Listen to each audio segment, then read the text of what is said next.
मित्रांनो, ठरलं तर मग या मालिकेच्या आजच्या भागामध्ये प्रताप रूममधून आता हॉलमध्ये येतो आणि तो जरा विचारातच असतो. सायली किचनमध्ये तिथे काम करत असते आणि ती प्रतापच्या चेहऱ्याकडे पाहून त्याला विचारते की काय झालं बाबा, तुम्ही जरा टेन्शनमध्ये दिसताय. तेव्हा तो म्हणतो, काही नाही ग, मी जरा सोल्युशन शोधतोय, कारण तुझी सासू माझ्यावर चिडली आहे. अजून काही तिचा मूड ठीक झाला नाही. सायली म्हणते, असं आहे का, बरं एक मिनिट हा, असं म्हणून ती जरा दुसरीकडे जाते. त्यावेळी प्रताप म्हणतो, अगं ए सायली, कुठे चाललीस? पण सायली आता काही उत्तरच देत नाही. ते पाहून प्रताप म्हणतो, एकीकडे बायको आणि दुसरीकडे सून, यांचं काही कळतच नाही मला काय करावं. तर आता दुसरीकडे टेलिकॉम कंपनीमध्ये रविराज, अर्जुन आणि चैतन्य तिघेही आलेले असतात. त्या मॅनेजरकडे जाऊन त्यांना रिक्वेस्ट करतात की आम्हाला 13 जानेवारीचे सर्व डिटेल्स हवे आहेत. परंतु आता ते चेक केल्यानंतर त्यांच्या लक्षात येतं की पोलिसांनी इकडे तर रिक्वेस्ट केलीच नव्हती हे रिपोर्ट मागण्यासाठी. मग ते मॅनेजर रविराजला सांगतात, हे पहा रविराज सर, अहो मी पूर्ण जानेवारी महिन्याचे डिटेल्स रेकॉर्ड चेक केले आहेत, परंतु आमच्याकडे पोलिसांनी रिक्वेस्टच केली नव्हती की आम्हाला हे लोकेशन रिपोर्ट हवे आहेत. हे ऐकून रविराज, चैतन्य, अर्जुनला प्रचंड असा धक्का बसतो. मग त्यानंतर आता साक्षी शिखरे या नावाची मुलगी, त्या मुलीच्या नावाचं फोनचं लोकेशन आमच्याकडे मागितलंच नव्हतं असं आता ते सांगतात. त्यावेळी चैतन्य म्हणतो, अर्जुन हे कसं शक्य आहे? तर रविराजला सुद्धा आता काळजी वाटू लागते. मग अर्जुन म्हणतो, मला असं वाटतंय तुमच्याकडून चुकून ते डिलीट वगैरे झाले का? मग मॅनेजर सांगतात, नाही हो, बाकी सगळा डेटा इथे आहे, मग एकच रिक्वेस्ट कशी काय डिलीट होईल? दुसरीकडे नागराज आणि प्रतिमा दोघेच एकटे घरी असतात. त्याचवेळी प्रतिमा आपल्या रूममध्ये बसलेली असते. तर इकडे नागराज हा सुमनला कॉल करतो आणि विचारतो, काय ग सुमन, पोहोचलीस का तू दादाकडे? आरामात ये हां. अगं मी मित्राकडे चाललोय, मला ना ॲक्च्युली 2 तास लागतील, तुला किती वेळ लागेल बरं? मग तिकडून सुमन काहीतरी सांगते. तेव्हा तो म्हणतो, बरं ठीक आहे असं म्हणून तो आता बाहेर येतो. आणि बाहेर आल्यानंतर त्याचा प्लॅन असतो प्रतिमाला आता काहीही झालं तरी तिच्या आयुष्यातून घालवायचंच. मग आता तो अगोदर रुमाल काढतो आणि तो रुमाल तोंडाला बांधतो, हातामध्ये हँडग्लोव्ज घालतो, जेणेकरून कोणालाही संशय येऊ नये की मीच तिला मारण्याचा प्रयत्न केलाय म्हणून. आणि मग वरती प्रतिमाच्या रूमकडे पाहत तो आता लगेचच घरात जातो. दुसरीकडे सायली बागेतली छान अशी रेड कलरची फुलं घेऊन येते आणि छान असा अगदी गुच्छ बनवून देते आणि प्रतापकडे देत म्हणते, हे घ्या आणि आईंना द्या, आणि तुम्ही काय करा माहिती आहे का, छान असं गुडघ्यावर बसून आईंना तो गुच्छ द्या, ही फुलं द्या, म्हणजे आई पहा किती खुश होती. तेव्हा प्रताप म्हणतो, काहीही काय सायली, अगं हे सगळं करण्याचं आमचं वय आहे का आता? सायली म्हणते, बाबा अहो प्रेम करायला वय कुठे लागतं, आणि मुरलेल्या संसारामध्ये या असल्या गोष्टी करायच्या नाहीत असं कुठे लिहिलंय का? मग आता प्रताप तो फुलांचा गुच्छ हातात घेतो आणि विचारतो, काय ग, पण तिचा राग जाईल ना? आता या कल्पनाचा राग जाण्यासाठी ना मी काहीही करू शकतो हां, अगदी काहीही. ऐक ना, तू सुद्धा चल ना माझ्याबरोबर प्लीज. तेव्हा ती म्हणते, बरं ठीक आहे चला. इकडे प्रतिमा आपल्या रूममध्ये असते. ती कपाटामध्ये व्यवस्थित अशा साड्या ठेवत असते. त्याचवेळी आता नागराज खिडकीतून उडी टाकतो आणि तिला कळू न देता आतमध्ये येतो. तेव्हा तेथे असणारी उशी आता तो घेतो आणि प्रतिमाच्या जवळ जातो. मग आता प्रतिमा मागे वळतच असते. तेवढ्याच नागराज तेथे जातो आणि तिच्या तोंडावर उशी धरून ती आता दाबतो. तर आता प्रतिमाला खूपच त्रास होऊ लागतो. ती आता त्याचा विरोध करण्याचा प्रयत्न करते, परंतु नागराज हा अजिबात मागे हटतच नाही. तो तिचं नाक आणि तोंड त्या उशीने दाबतोच. आता प्रतिमाला स्वतःला वाचवण्यासाठी धड ओरडता सुद्धा येत नसतं, कारण ते तोंड दाबल्यामुळे आता खूपच मोठा प्रॉब्लेम झालेला असतो. तेव्हा प्रतिमा मोठी हिंमत करते आणि नागराजचा चेहरा पाहण्याच्या प्रयत्नात असते, परंतु नागराज सारखाच मागे होत असतो. त्यामुळे प्रतिमाचा हात तिथपर्यंत काही पोहोचत नाही. तिचे प्रयत्न आता फसत असतात. आता ते खूपच वेळ झटापट होत असते, परंतु त्या झटापटीमध्ये नागराजला कळतच नाही की प्रतिमा वहिनीने कधी माझ्या चेहऱ्यावरचा रुमाल हा आता तो जोरातच प्रतिमाला बाजूला ढकलतो. प्रतिमा सुद्धा आता जीवाच्या आकांताने ओरडत असते, का ती उशीना तिने आता फेकून दिलेली असते. ती नागराजचा चेहरा पाहणार तितक्यात आता तो लगेचच असा मागे वळतो आणि चेहऱ्यावर पुन्हा एकदा तो रुमाल ठेवतो, जेणेकरून प्रतिमाला दिसू नये ना यासाठी. आता नागराजसुद्धा खूपच घाबरलेला असतो आणि त्याचबरोबर प्रतिमासुद्धा. तो आता त्या खिडकीतून पळण्याच्या तयारीतच असतो. तर प्रतिमा आता जीवाच्या आकांताने ओरडू लागते आणि पटकन दार उघडते आणि जिन्यावरून आपला जीव वाचवण्यासाठी खाली येत असते. तिला आता खूपच घाबरल्यासारखं होत असतं, काय करावं हे सुचत नसतं. ती आता तिकडे वर रूमकडे पाहत असते नक्की कोण आहे, परंतु तिला तिथे कोणीही दिसत नसतं. तेवढ्यातच सुमन आता मागे येते आणि घरात येऊन प्रतिमाकडे पाहतच राहते. तिच्या खांद्याला पकडते आणि विचारते, काय झालं वहिनी? तेव्हा प्रतिमाला वाटतं की तो माणूस पुन्हा आला की काय. ती पुन्हा घाबरते आणि जोरातच ओरडते. तेव्हा सुमन समोर आहे म्हटल्यानंतर प्रतिमाचा अगदी हुंदकाच दाटून येतो आणि ती घाबरलेल्या अवस्थेतच तिला मिठी मारते आणि म्हणते, सुमन, असं म्हणून ती खूप रडू लागते. तर सुमनला अंदाजच नसतो की प्रतिमा वहिनीच्या बाबतीत झालंय का.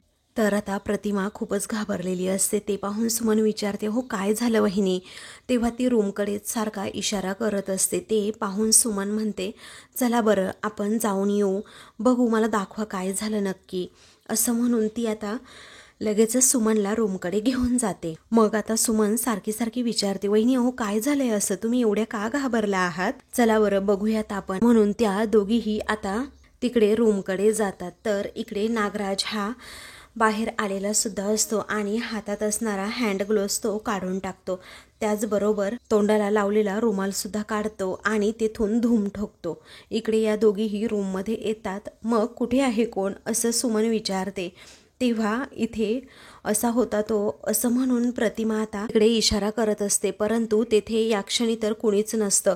त्यामुळे सुमनच जरा आता आश्चर्याने म्हणते, वहिनी अहो कोण आहे इथे? कुणीच नाही अहो. तेव्हा सुमन कपाटात वगैरे चेक करते आणि म्हणते, वहिनी अहो खरंच कुणी नाही आहे इथे. आता प्रतिमा खूपच हायपर झालेली असते, तिला त्या गोष्टीचा त्रास होत असतो. तरीही सुमन तिला शांत राहायला सांगत असते आणि धीर देत असते. मग आता सुमनच्या बोलण्यामुळे, सुमन आल्यामुळे प्रतिमाला जरा बरं वाटतं आणि ती मोकळा श्वास जरा घेऊ लागते. तर सुमनलाच आता टेन्शन येतं, नक्की कोण आलं असेल इथे आणि त्यांनी वहिनीला घाबरवलं असेल. इकडे सायली आणि प्रताप दोघेही रूमजवळ जातात. तेव्हा सायली आता म्हणते, जा की तुम्ही आतमध्ये. प्रताप म्हणतो, खरंच जाऊ ना? ती माफ करेल ना? सायली म्हणते, हो करेल माफ, त्या तुम्ही जा बरं. आता प्रताप आतमध्ये हळूच डोकावून पाहतो. तर कल्पना ही तेथे पुस्तक वाचत बसलेली असते आणि जरा चिडलेलीच असते. तिच्या मनात अजूनही माझ्याविषयीचा राग आहे हे पाहून प्रतापला भीतीच वाटू लागते. तेव्हा सायली आता बाहेरूनच डोकावून पाहत असते. इकडे प्रताप आतमध्ये जाऊन कल्पनासमोर उभा राहतो, परंतु जो फुलांचा बुके असतो ना तो मागे लपवतो. तेव्हा कल्पना रागातच आता बाहेर जाऊ लागते, कारण प्रतापचा तिला यावेळी खूप राग आलेला असतो. तो सततच सायलीची बाजू घेऊन बोलत असतो ना, म्हणून. तर सायली हे बाहेरून पाहत असते आणि तिला आता हसू येत असतं, कारण त्या दोघांमधील राग रुसवा तिला मिटवायचाच असतो. ती अशी सतत डोकावून पाहत असते, जेणेकरून कल्पनाला सुद्धा कळू नये की हा आमचा प्लॅन आहे. त्यानंतर आता प्रताप हा गुडघ्यावर बसतो. कल्पनासमोर तो फुलांचा बुके पकडतो आणि म्हणतो, कल्पना सोड ना ग राग आता. तो म्हणतो की माझ्या गुलाबासारख्या सुंदर आणि टवटवीत बायकोसाठी तिच्यापेक्षा कमी सुंदर गुलाब. असं म्हटल्याबरोबरच कल्पना आता हसते आणि थोडी लाजते. म्हणते, हो काय करताय तुम्ही, गप्प बसा ना, ऐकेल कुणीतरी. प्रताप म्हणतो, ऐकू दे ना मग. अगं आपली मुलंच ऐकतील ना, त्यांनाही कळेल की आपला बाप किती रोमॅन्टिक आहे. घे बरं. असं म्हणून आता तो तिला फोर्स करतो, ग घे ना हा फुलांचा बुके. मग आता कल्पना थोडी लाजते, हसते आणि त्याच्याकडून फुलांचा बुके घेते. तेव्हा सायली आता कौतुकानेच त्या दोघांकडे पाहते आणि मनातच म्हणते, वा बाबा वा, तुम्हाला जमलंय हा. मनातच म्हणून तिला आता खूप आनंद झालेला असतो. इकडे आता कल्पना ही खूप खुश असते, कारण प्रतापने शेवटी तिला मनवलेलं असतं. मग प्रताप अगदी प्रेमानेच कल्पनाला जवळ घेतो आणि सायलीला बाहेर थम्सअप करतो की आपला प्लॅन हा वर्क झालाय. सायली आता त्या दोघांकडे पाहतच राहते आणि मनातच विचार करू लागते, वा बाबा वा, तुमच्या दोघांचं प्रेम आणि नातं किती निखळ आहे आणि तितकाच गोड असा मुलगा तुम्ही मला दिलाय. दुसरीकडे रविराज, चैतन्य आणि अर्जुन हे तिघेही बाहेर येतात. तिघांच्याही चेहऱ्यावर आता नाराजी असते, कारण या लोकेशन रिपोर्टचं नक्की काय झालंय त्यांनाच कळत नसतं. मग आता अर्जुन म्हणतो, सिनियर, पोलिसांचं कामच असतं ना लोकेशन रिपोर्ट घेणं, मग पोलिसांनी मागवून का घेतले नसतील? त्यावेळी रविराज म्हणतो, मागितलेच नसतील तर मग पोलिसांनी कोर्टामध्ये जे रिपोर्ट सबमिट केले आहेत ते आलेच कुठून अर्जुन? तेव्हा आता चैतन्य सांगतो, याचा अर्थ हे सगळे फेक रिपोर्ट हे कुणीतरी डिजिटली तयार केले आहेत. तेव्हा रविराज म्हणतो, पण मागितले नसताना फेक रिपोर्ट कोण डिजिटली तयार करू शकतं? नाही म्हणजे टेलिकॉम कंपनीकडे साक्षीचे रिपोर्ट हे पोलिसांनी न मागणं हेच पूर्णपणे चुकीचं आहे आणि जरा संशयास्पद सुद्धा आहे. तेव्हा चैतन्य सांगतो, याचा फक्त एकच अर्थ असू शकतो. तेव्हा अर्जुन म्हणतो, यस, या सगळ्यांमध्ये ना पोलीस डिपार्टमेंटचा कोणीतरी अधिकारी इन्व्हॉल्ड आहे. तेव्हा चैतन्य म्हणतो, करेक्ट अर्जुन, करेक्ट. पुढे अर्जुन म्हणतो, आणि म्हणूनच जे रिपोर्ट टेलिकॉम कंपनीमधून निघालेच नाहीत ते अगदी कोर्टापर्यंत सुद्धा पोहोचले आहेत. तेवढ्यातच आता रविराजला सुमनचा फोन येतो. तेव्हा तो कॉल रिसीव्ह करतो आणि विचारतो, काय झालं सुमन, अगं बोल ना. मग आता सुमन म्हणते, अहो भाऊजी ऐका ना, वहिनींना काहीतरी झालंय आणि त्यांना ते व्यवस्थित सांगता येत नाहीये. त्यांची तब्येत जरा बिघडली आहे, तुम्ही येताय का? तेव्हा मी लगेचच येतो असं रविराज सांगतो आणि फोन ठेवतो. तेव्हा रविराजला सुद्धा टेन्शन येतं, आता प्रतिमाला काय झालं असेल? तर प्रतिमा अजूनही तेथेच अशी रडत आणि घाबरत बसलेली असते, तिला काहीही सुचत नसतं. त्यानंतर अर्जुन इकडे विचारतो, काय झालं सिनियर? तेव्हा प्रतिमाची तब्येत अचानक बिघडली आणि नक्की काय झालंय हेच तिला कळत नाही. अरे मला जावं लागेल हा अर्जुन. तेव्हा अर्जुन आणि चैतन्य दोघेही घाबरतात. मग अर्जुन म्हणतो, मी सुद्धा येतो, चल तुझ्यासोबत. तरीही रविराज म्हणतो, नको, मी करेल अरे मॅनेज. त्यानंतर काही वेळातच रविराज आता घरी सुद्धा पोहोचतो आणि प्रतिमाला अगदी शांतपणे विचारत असतो, काय झालं प्रतिमा? तेव्हा ती खूप घाबरलेली असते. ती म्हणते, अहो मी अशी, असं म्हणून तिला पुढे काहीही बोलता येत नसतं. तेव्हा रविराज शांतपणेच म्हणतो, हे बघ प्रतिमा, ऐक, तू ना जरा शांत हो आणि काय झालंय ना ते सविस्तरपणे सांग. शांत झाल्यानंतरच सांग, आत्ता नको सांगू. तेव्हा आता ती सांगू लागते, अहो मी कपाटाजवळ उभी होते आणि अशी अचानक वळले आणि वळल्यानंतर माझ्या तोंडावर कुणीतरी उशी ठेवली, माझं नाक आणि तोंड दाबण्याचा प्रयत्न केला.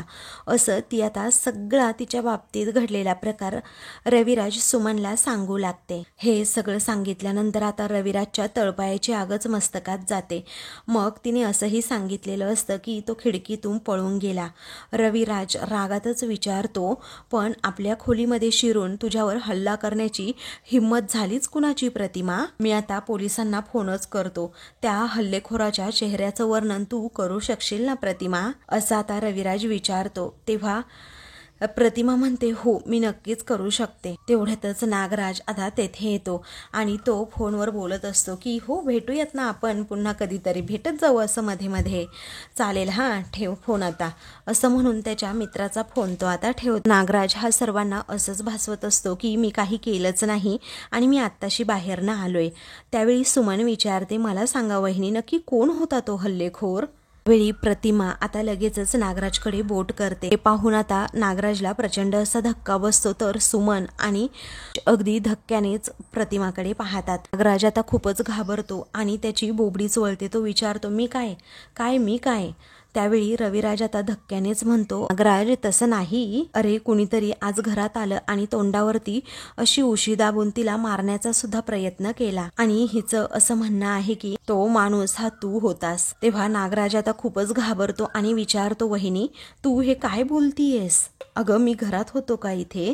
मी ऍक्च्युली घरातच नव्हतो आणि मी घरात असतो तर असं काही होऊ दिलं असतं का? सांग ना. अहो दादा, वहिनीला नक्कीच काहीतरी भास झालाय आणि हा हल्ला बिल्ला हे जे काही ती बोलतीये ना तोही कदाचित आता भास असू शकतो. तेव्हा तो तिला वेड्यात काढण्याच्या आता प्रयत्नात असतो. पण आता प्रतिमा म्हणते, नाही हो, भास वगैरे काही नाही, मी खरं बोलतीये, खरं सांगतीये. अहो तुम्ही होता भाऊजी, तुम्हीच होता, असं म्हणून प्रतिमा खरं सांगत असते. पण नेहमीप्रमाणे नागराज तिला वेड्यातच काढत असतो आणि म्हणतो, परमेश्वरा, हे ऐकणे अगोदर माझा जीव का नाही गेला? माझ्या मित्राला आता फोन करून विचारा मी होतो की नाही त्याच्या घरी. तेव्हा रविराज म्हणतो, नाही नाही रे नागराज, माझा विश्वास आहे पूर्णपणे तुझ्यावर. तेव्हा आता प्रतिमा धक्क्यानेच रविराजकडे पाहते आणि विचारते, काय हो, म्हणजे खरंच मला असा भास झालाय का? आणि हा असा भास मला वेड लागतंय का? मला वेड लागतंय हे भास असे थांबणारच नाहीये का? असं ती सततच विचारू लागते. असे हे भास वाढतच जाणार आहेत का? बोला ना हो कोणीतरी. सुमन तू तरी बोल ना. अहो तुम्ही तरी बोला ना. मग आता प्रतिमा अगदी वेड्यासारखीच करू लागते, कारण तिला तिचंच कळत नसतं नक्की होतंय काय. कारण एका क्षणातच नागराजने पलटी मारून गेम चेंज केलेला असतो.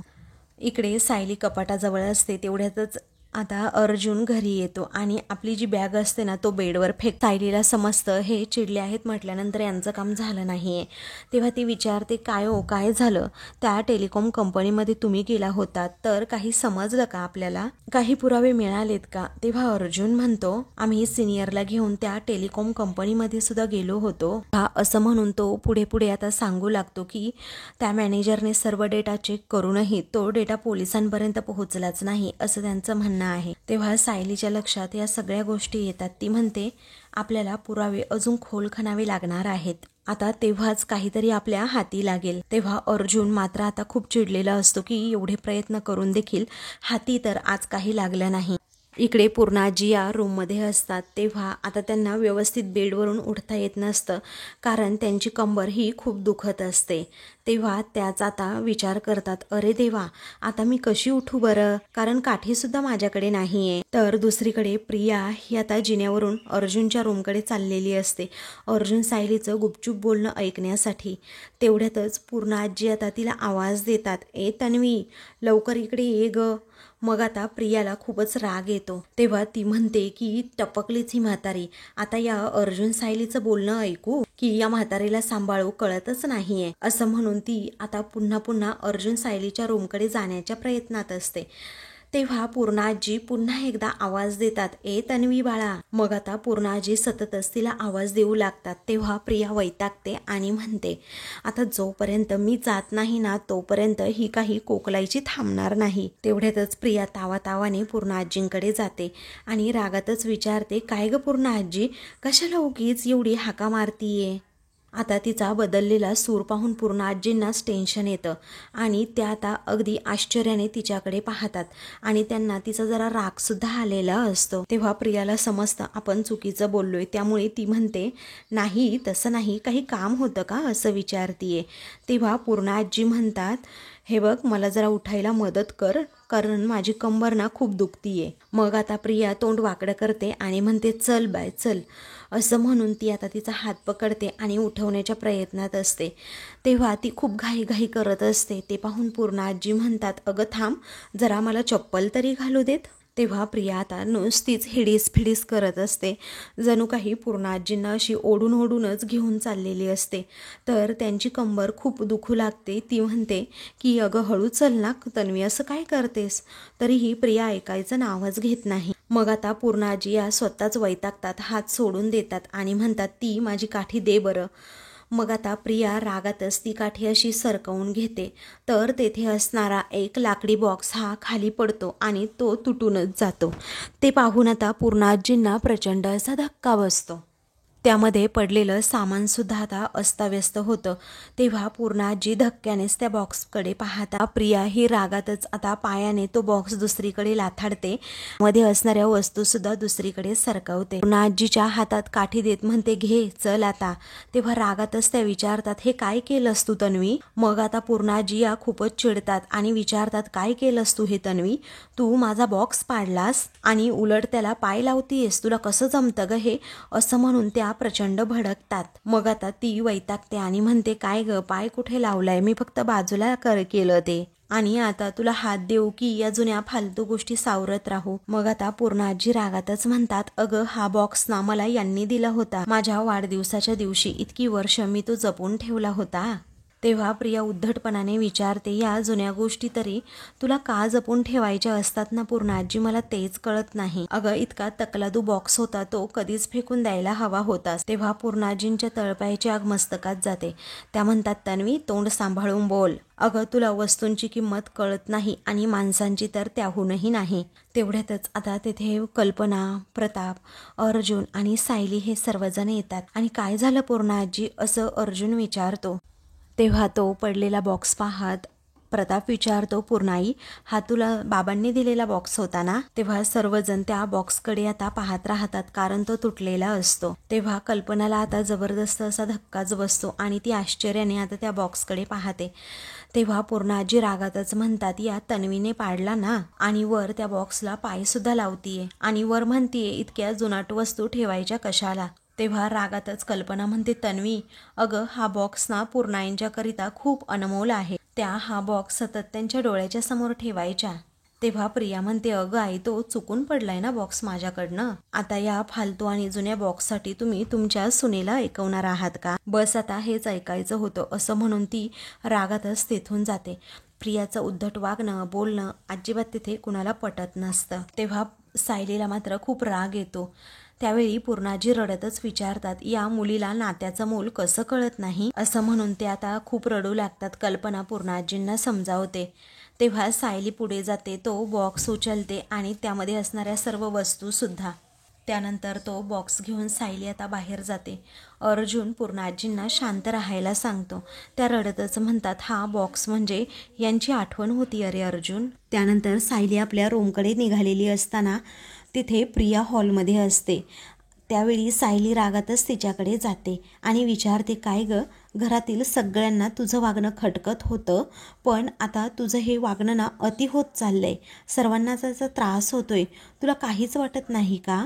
तेव्हा रागातच प्रिया म्हणते, नाही वाटत, कारण मला तुझ्यासारखं असं पुढे पुढे करायला नाही जमत. आणि काय आहे ते, एखाद्या 50 किंवा 60 रुपयाच्या वस्तूला अशी लाख रुपयाची वस्तू असल्यासारखं मी नाही वागवू शकत. मी असा खोटा अभिनय नाही करू शकत, फालतूगिरी नुसती, असं म्हणून ती सायलीलाच बोलून तेथून जाते. तेव्हा सायली तिच्याकडे पाहते आणि तुझा हाच खरा चेहरा फक्त घरच्यांसमोर नाही तर सगळ्या जगासमोर येणारच आहे, अशी शपथ घेते. तर आता मित्रांनो, पुढील भागामध्ये पूर्णाजी या अतिशय दुःखी असतात. मग सायली त्यांचा तो बॉक्स अगदी नव्यासारखा करते आणि त्यानंतर आता डायनिंग टेबलवर ठेवते.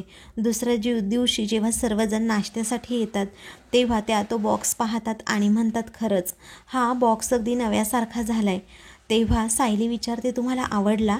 पूर्णाजी आनंदाने अर्जुनला सांगतात, अर्जुन हे बघ, हा बॉक्स फक्त तुझ्या बायकोने जोडला नाही तर माझ्या आठवणीसुद्धा जपल्या आहेत. त्या सायलीचं कौतुक करतात. दुसरीकडे ज्या इन्स्पेक्टरने महिपतला मदत केलेली असते, तो इन्स्पेक्टर महिपतला कॉल करतो आणि म्हणतो की भरपूर दिवस झाले तुमचा हप्ता पोहोचला नाही, म्हणून म्हटलं की महिपत शेतला रिमाइंड करावं. तेवढ्यातच अर्जुन, चैतन्य तेथे येऊन पोहोचतात. मग आता अर्जुन आतमध्ये जातो आणि त्या इन्स्पेक्टरला म्हणतो, तुम्हाला जो मेल आला होता ना त्या लोकेशन रिपोर्टचा, तो जरा मला बघायचा होता. तेव्हा अर्जुन आता त्याच्या मोबाईलमध्ये तो मेल पाहत असतो, तर अर्जुनला तेथे काहीतरी एक पत्र दिसतं. ते ड्रॉवरच्या असं बाहेर आलेलं असतं. मग धक्क्यानेच अर्जुन त्याच्याकडे पाहतो, कारण त्याचा खूप मोठा पुरावा हा त्याला मिळालेला असतो. अशाच मालिकेंचे पुढील भाग पाहण्यासाठी चॅनलला सबस्क्राईब करा.